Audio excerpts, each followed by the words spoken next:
fishing, it's in my soul.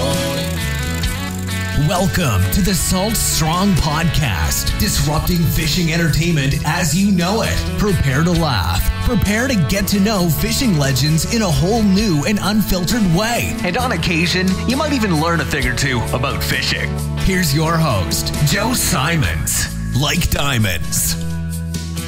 Hello, Salt Strong Nation. Joe Simons, like diamonds, back again, and we're talking about wintertime surf fishing. Yeah, no typo there. Wintertime surf fishing. I got Luke. Luke's actually in the truck right now, heading back to St. Pete after some wintertime surf fishing here on a pretty cold day. And I still haven't even heard how it all went. So how in a 30,000 foot view, how did it go today? Let's just say I have a delicious dinner that'll be cooked in about an hour and a half when I get home. With snap. Pompano and whitey. So definitely got the target species. This is the best time of the year to catch both those, right? Especially Pompano, which is one of my personal favorites. So yeah, we had a good day out there. We caught a bunch of bluefish as well. Let those go, but it's hard to release a keeper Pompano. Heck yeah, I love Pompano. Are you going to do a little taste test of the Pompano versus whiting? Absolutely. Yeah, I actually I've been fishing with Captain B over there. We're over in Melbourne, so Brevard County, the Atlantic coast of Florida. And he's a great fisherman. I've learned a lot. I've actually never really been a big fan of beach fishing, to be honest. Just because I do it and I just catch like grunts and croakers and catfish. Ooh. And he's just helped show me. And I've been filming this too. I have videos that'll be coming out. A couple already published, but it's surprisingly easy once you start doing it. But you can look at the waves and know where the high, like basically the 90-10 zone. Just like inshore fishing, we use satellite maps to find the structure. With fishing the beach, it's the structure is the sandbars, and they constantly move around, and so it's really about reading the waves and reading the beach. So satellites are kind of useless, but just looking with your own eyes, it's surprisingly how effective it is. So literally every time we've been out with them, we've caught our target species. So started the summer, then I did fall, and now the winter. And so far, 3 for 3 on seasons. Cool. And I know you've done a couple really good videos with Captain B, and he's an insider member, and you've done some stuff privately too for just our members on the public side. Is there going to be some video footage of all this as well in the winter piece? Oh, absolutely. Cool. Yeah, we have we basically filmed a crash course today where we started with the most important, which is finding the right spot. And so we got up on the top of a sand dune overlooking the water. And there was a fisherman who beat us to the beach at this particular, public access area.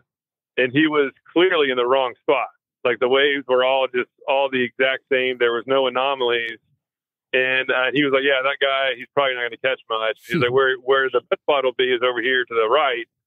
And then sure enough, we set up, and the other guy was leaving shortly after. We had caught a pompano right off the bat, and then some bluefish. And I look over, and the other guy, he's leaving and head to different zones. So again, that's all comes down to spot selection. So yeah, videos on that, and then it goes through the rigging, the equipment needed, right?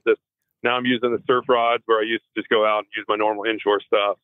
Having the actual surf rod is a big deal. But not necessary either, because I know the last couple, of trips, you've had just normal 7/6 rods, and even Captain B talked about that. He's like, don't go out and invest in surf rods right away. Get used to finding the fish, make sure you like it. And many times you don't have to cast out a mouth. Sometimes you do, but many times you can have an epic day with just a normal rod. Good point. And today, the surf rod was crucial because it was rough. That longer rod helps keep it above the waves. For fishing the Gulf side, where I'll be doing a lot just personally, it's almost always calm, and the 10-foot rod, and the bars are closer, so you don't need that long rod nearly as much. But even today, we had even with the high surf, we did have actually the biggest whiting was caught on a normal 7/6 rod. But just the majority of the fish were caught on the bigger ones. But yeah, as you said, it's not required. It's just helpful if you get serious into it. Cool. So what city were you guys in? In Melbourne Beach. Okay. Your old stomping grounds there, huh? Yeah. The wind was cranking pretty hard from the north. And so you learned how the Sputnik sinkers work. Previously, I've always just used pyramid sinkers. Basically, need, regardless of waves, you need to have the type of sinker that has the hard edges so that the bait can stay in spot, where you can put one bait on the inside of the bar, one bait on top of it, and one bait on the beyond it. And then they sit there, and obviously, as the fish go by, they find your bait. But today the wind and the current was just pretty aggressive, and the regular pyramid sinkers weren't holding their spots. And so the Sputnik sinker was required. That was my first time using it, and they're definitely a game changer for high current periods. Cool. And what kind of baits were you using? We're just using shrimp, just frozen shrimp to keep it simple. We did. He did have a crab that he caught the day before, so he showed how. We recorded all this too. It'll all be in the video. It'll probably go live next week. But yeah, so he showed how to quarter a crab, where you cut it into four quadrants, and then and it showed how to hook it. And so we caught a bluefish and a whiting on the crab. Usually it gets black drum on it, but today all the Pompano were caught on frozen shrimp, and even sand fleas weren't getting hit. So the frozen shrimp was actually the top contender, and we were using this stuff called fish gum. So it's similar to fish bites, also kind of like gulp. It's just one of those materials that has a lot of natural scent in it, and it's very strong. So the waves were just creating so much, just kind of current and just commotion on the ground, that the natural baits were getting knocked off pretty quickly. So having that fish gum, that stuff sticks there nice, has good scent, and I'm sure in many cases they were just hitting the fish gum and not the bait. Oh, so you were putting frozen shrimp on the hook and then using a small piece of fish gum almost to hold it on. Correct. Yeah. And he does a cool trick too. Again, something I never did previously is only if the shrimp piece is too big, you're going to significantly decrease your catch rate. And think about a pompano's mouth. If it can't easily fit in a pompano's mouth, it's probably too big. So for many years, I was using a shrimp that was I would use the full shrimp. A prawn, if you will. Prawn, yeah, or a prawn. But even half a shrimp, so a 3-inch shrimp, boom, I'm throwing the whole thing on there. In the past, now it's if it's bigger than a nickel, if its longest point is longer than a nickel, then it's too big. Right? That's about the size of Pompano open its mouth. And so it's really small bait, and then a small little piece of shrimp, a small chunk of a little triangle shape of this fish gum, throw it out there, and we were catching, at least the biggest whiting was 15 inches today, which is a big whiting. Yeah. But he even catches permit on that stuff. Last time I was with him, we jumped a tarpon on it. Granted, it might have, maybe I had something smaller and the tarpon ate it, but all I know is my rod keeled over and a giant tarpon was jumping with my hook in its mouth. But yeah, so a big mistake that I made for many years, and I'm sure a lot of other people do as well, is to use baits that are too big while fishing the surf. Keep it small. Mm-hmm. That's a great tip. And elephants eat peanuts, That's right. And for the frozen shrimp too, cool thing that, again, I never even thought of, or if anything, I thought of it and thought it was a bad idea, but it turns out it's actually a good idea, is to, when you're cutting up the shrimp, and I just use my fingers and pinch it into pieces, but before putting on the hook is to take the shell totally off of it. So we literally felt like we were eating peel and eat shrimp at a restaurant, where a lot of the time was spent actually pulling all the shell off. And I was like, hey man, isn't this making it weaker? And he was like, yeah, actually, no, it stays on surprisingly well. But most importantly is it just gives out more scent. So that shell is holding some of the scent from getting out in the water.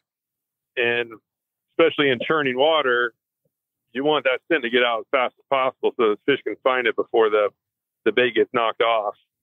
And yeah, so that alone, again, that's probably a reason why I wasn't ever, like, I fished a beach a lot. I literally lived on Melbourne Beach for a year and a half, and I would fish it frequently, like a couple times a month, just to kill some time and catch something.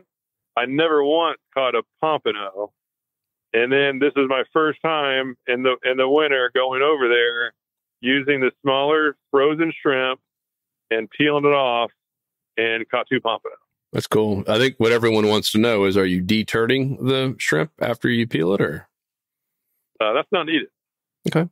So keep the turd in there. I guess that's extra scent. Yeah. Yeah. Yeah. I haven't tested that one out. Okay. Well, that could be a good test, Right. Well, we just had shrimp here at the house. I grilled some shrimp out for the family, and they came fully loaded. So I spent a lot of time, like 50 or 60 shrimp, deturding those big old prawns. Sorry to hear that. Yeah, well, next time I'll save it for you. You guys can just kind of chum it out there and throw it out in the water. Yeah, all I know is this beach fishing is it is a lot of fun, and best of all is it. I can't say every time because that's impossible to do it every time, but so far, at least fishing the Capt is I'm coming home with some really good tasting fish fillets for dinner. Ah, the old fillets. All right, so let's talk about that 90-10 zone. It's critical. It's one of the major themes here at Salt Strong. If you're not familiar with it, the 90-10 zone means that 90% of the feeding fish can be found in just 10% of any area for any specific day, time, tide, etc. And if you're not fishing in that 90-10 zone, the chances of you catching fish are slim. So, and it's wild. Like, right, Luke, we've taken the drone up.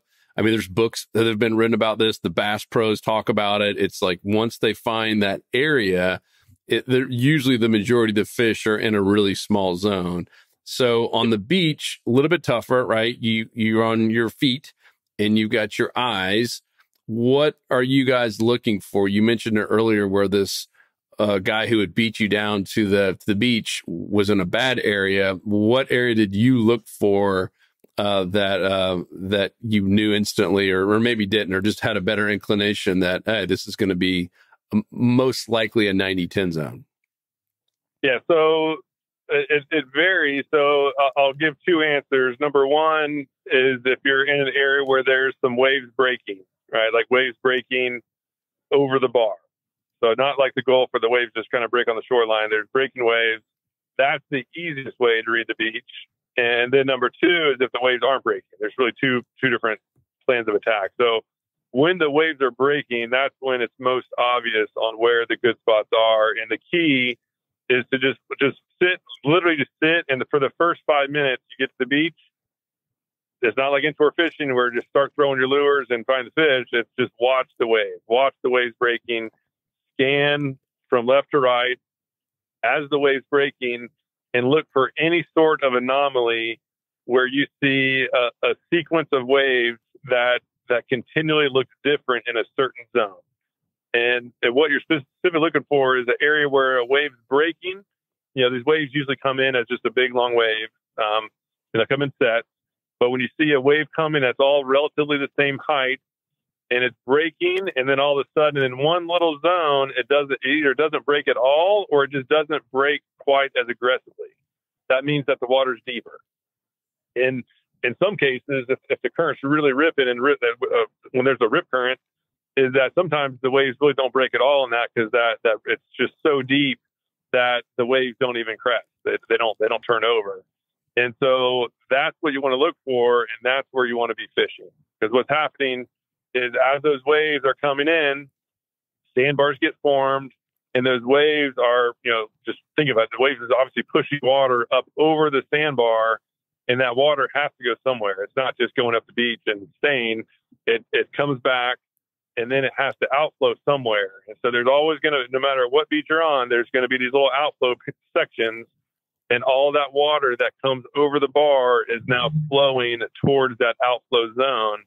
And the predators, right? They're not idiots. Fish aren't smart, but they're not stupid either.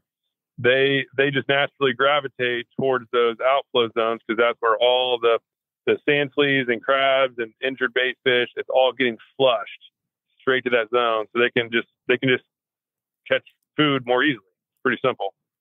And so those who find those outflows most consistently are going to be those that catch fish most consistently, and that's the biggest thing I learned. Again, before I would just go to the spot that caused me the fewest steps, right? I was going for convenience. All right, I'm just gonna here's where I access the beach. I'm just gonna go walk in the water, and there's my spot. And now it's okay. Like, I'm gonna spend 5-10 minutes before even setting up. Let me make sure I choose the right spot. And if there's not an anomaly in that area, then literally get back in the car and go find an anomaly. It's that important. That's good. So that's the biggest lesson. And again, in that video that we filmed today, it showed that the wave, we sat there and watched the waves for a bit and pointed out, what to look for on a day where it was pretty rough and the waves were at a pretty steep angle. So it was a little bit tougher to see it today. And the prior trip, and that video is already published on Salt Strong, on the prior trip, the waves were coming in basically straight at the shore, which is more common. And we did the same thing. We sat there and we pointed out the specific thing to look for. And that was the trip where, I bet you we caught 60 fish in a 3 or 4 hour period or whatever. It was just nonstop. A lot were catfish. You're going to catch catfish doing this, but we also got a bunch of whiting, palamita, which is a delicious fish that I just learned about last trip. But long story short, that 90-10 zone is crucial, and it is worth spending extra time to make sure you choose properly, because it's a pain to move spots. If you set out 4 rods, you got stakes, it's kind of a pain to bait up. You got 2 hooks on every rig, and to pack all that stuff up and then move, even if you have to move 50 yards, is a huge pain. So best to spend the time, choose the right spot, and then sit there with confidence knowing that the fish are going to be there. Let's go back to the outflow, where, anytime you see this irregular wave action where it's, to your point, it's not cresting because, waves are, forming and getting bigger and crashing when it gets shallow. So it means it's a deep spot. Are you trying to get right in the middle of the deep spot in terms of your cast with your big old heavy Sputnik weight? Or are you trying to go on the edges of it, or the front, the back? Have you found any specific part of that kind of deep spot that's been best? Great question. So the answer is all of the above. So try one in the middle. We usually have one in the middle, one on both sides, and then one short, and then one long. So basically try to cover all those. And what typically happens, granted, I'm still new to this, so I'm basically speaking on behalf of what Capt B has been telling me. He's been doing this for like 15 years, and he is very detailed. He's been logging every trip. He logs the water temperature, the current flow, the exact day. And so he was like, it's 57 degrees this morning. So I got on my table and I looked at 57 degrees with outgoing, we had incoming tide today. On incoming tide during the month of December, and then he was able to see all the baits he caught fish with, where he was at. So he's not just guessing at it, is my long story short. Nerd alert. So, nerd alert. He reminds me of myself. Overanalyze things, but hey, it pays off. But he's really good. But and that's what the best do. No nerd. It was a nerd alert, but it's what the best do. Long story short, he definitely has it dialed in, but still he has the variations to test it all out, because sometimes it depends on the depth of the bar. Sometimes they're on the bar, sometimes they're in the trough, and sometimes they're in between, and you never really know till you throw a bait into all the zones. Let the fish tell you where they're at. That's cool. So how many rods did you guys say? How many lines did you have out at all times? 5, 6? Normally we Normally do 4. I just bought a new one because I'm getting pretty excited about this stuff. So today we did 5. Got it. And are you ever keeping one in your hand, or are you just putting them all and staking them all in rod holders in the sand and letting the weight do its job? Yeah, stake them. Cast and stake. Get it. And then sit back and hopefully you've got a cooler of Bush Latte or something, right? Not at 7 in the morning, but 7 in the morning. I thought you said 7 p.m. This whole time. 10 a.m. But yeah, so yeah, we're using circle hooks, so you don't need to sit there and wait to feel a strike to do a bill dance hook set. You just let the fish hook itself, and then that rod starts bouncing. It's really fun. It just basically sprint to the rod. It's just totally different than the type of fishing I've kind of become accustomed to, or kind of power fishing on a boat.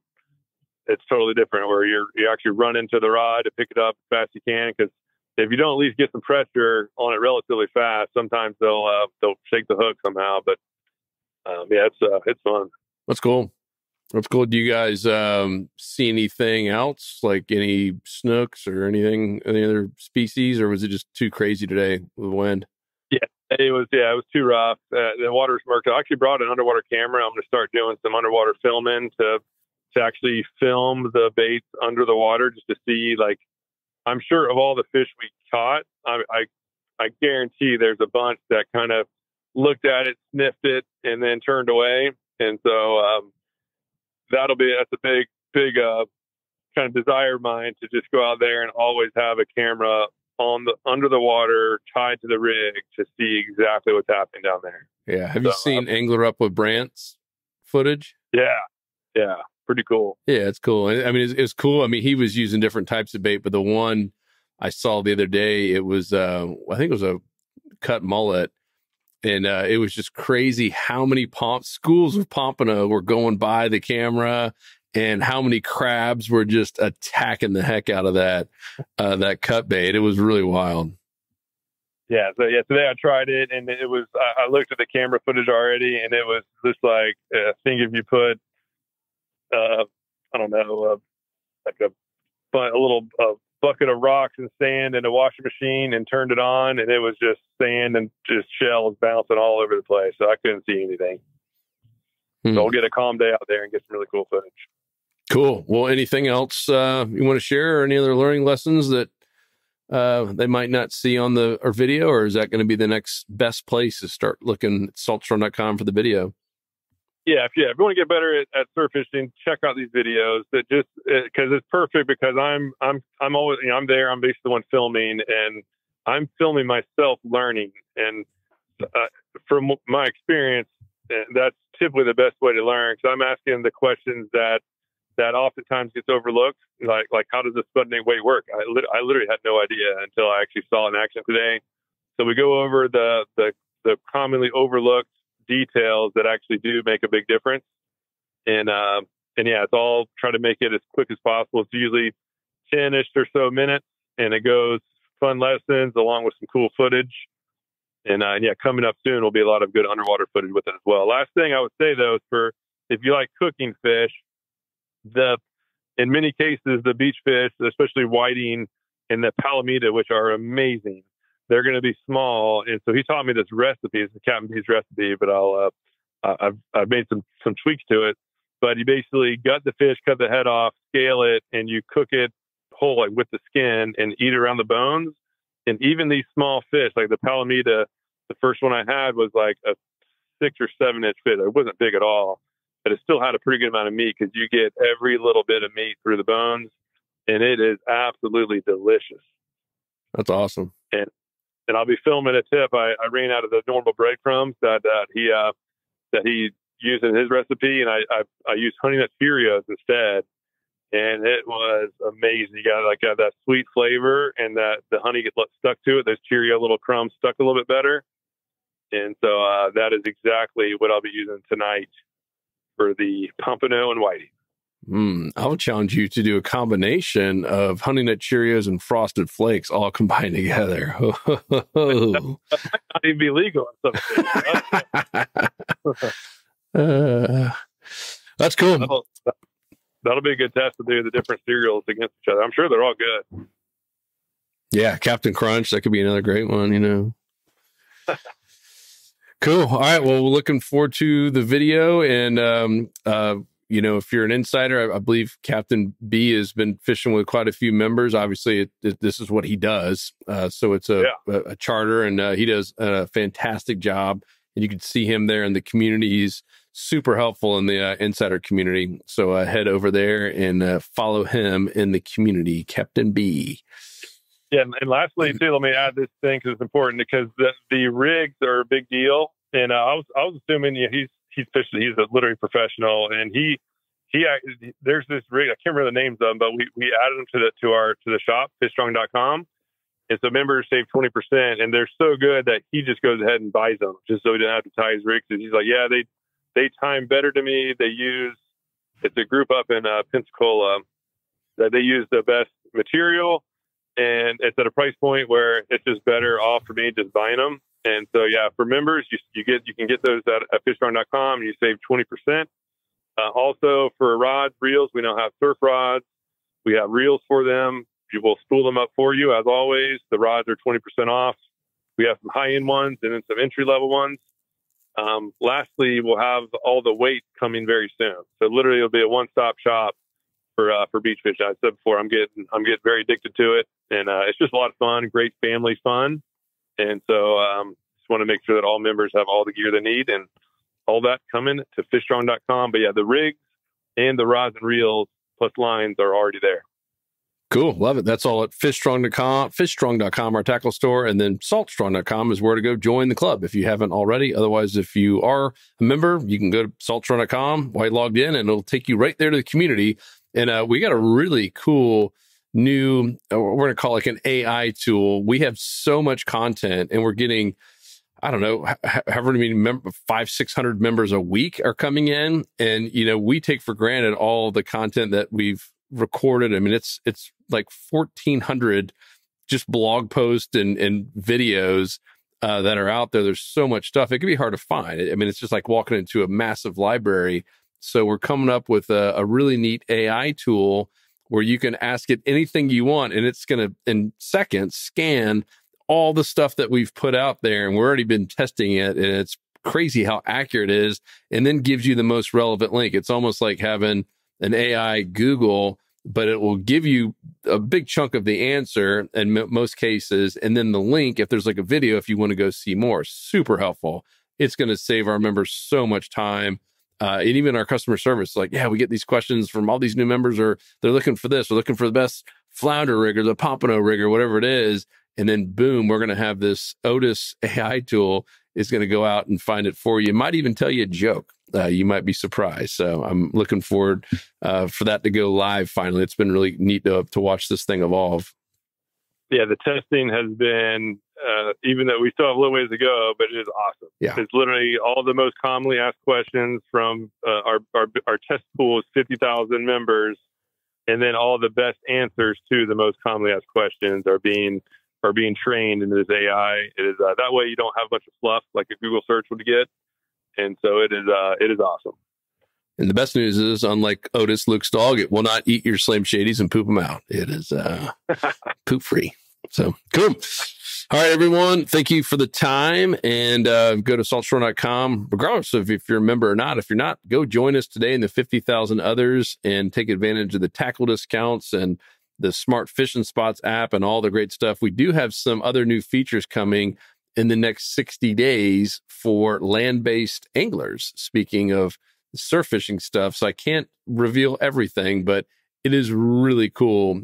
A whole new, brand new feature we've never even touched before. I don't know that anyone has actually in the saltwater space. So it's going to be really neat to have that here for our land-based anglers. It'll be great. So it'll be awesome. Thanks, Luke. Drive safe. Chat soon. Yep. Safe. 'Cause fishing, it's in my soul.